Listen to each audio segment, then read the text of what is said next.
Malkajgiri MP ఎన్నిక అభ్యర్థిది కాదు సీఎంది అట. నియోజకవర్గంలో కాంగ్రెస్ జెండా ఎగరాల్సిందే. సీఎం రేవంత్ రెడ్డి నాడు కొందరు లీడర్లు అమ్ముడుపోయిన కార్యకర్తలు భుజాన వేసుకొని నన్ను ఎంపీగా గెలిపించారు. నియోజకవర్గ నేతలు పని విభజన చేసుకుని ముందుకు సాగాలి. రోజు ఉదయం 7 గంటలకల్లా బస్తీ బాట పట్టాలని సూచన.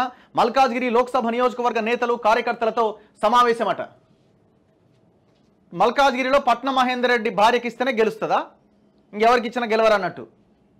ఎక్కడో చేవెళ్ళ నియోజకవర్గంలో ఉన్నామని ఎక్కడో వికారాబాద్ తెచ్చి ఇప్పుడు మల్కాజ్గిరిలో టికెట్ ఇస్తే ఇప్పుడు మల్కాజ్గిరిలో గెలవాలి ఈటల రాజేందర్ మీద.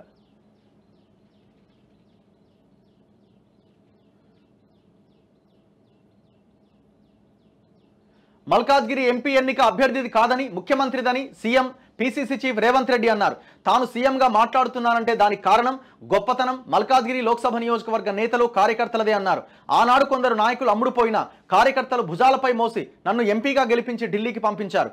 ఆనాటి మల్కాజ్గిరి గెలిపే నాకు తెలంగాణ రాష్ట్రానికి ముఖ్యమంత్రిని అయ్యేలా చేసింది. కాబట్టి ఇప్పుడు మల్కాజ్గిరి లోక్సభ స్థానంలో గెలవడం చాలా ప్రతిష్టాత్మకం.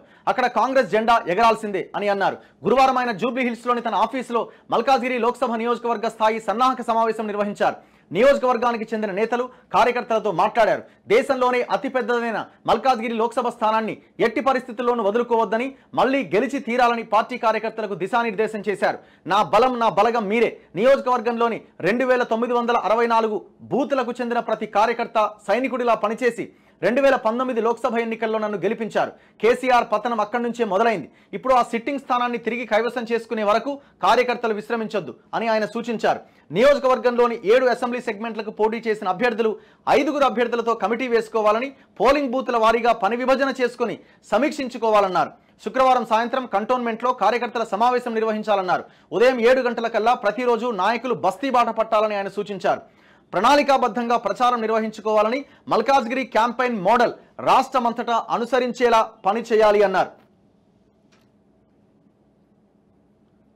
యాక్చువల్గా టోటల్ హైదరాబాద్, గ్రేటర్ హైదరాబాద్ పరిధిలో బీఆర్ఎస్ఏ గెలిచింది. మల్కాజ్గిరి పార్లమెంట్ పరిధిలో ఉన్న 7 స్థానాలు అనుకుంటా అక్కడ కూడా టోటల్ బీఆర్ఎస్ఏ గెలిచింది. కానీ ఇక్కడ ఇవాళ బీఆర్ఎస్ లేదు. Total collapse.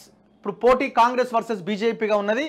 సో ఇక్కడ కూడా మల్కాజ్గిరిలో ఈటల రాజేందర్ వర్సెస్ పట్నం సునీత మహేందర్ రెడ్డి అనడం కంటే రేవంత్ రెడ్డి అనడం బెటర్.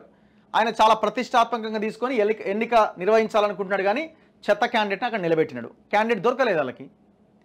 వర్స్ట్ క్యాండిడేట్ని తెచ్చి ఈటల రాజేందర్ మీద పోటీకి నిలిపినారు. ఇక అది ఏమైందో రిజల్ట్ అనేది చూడాలి.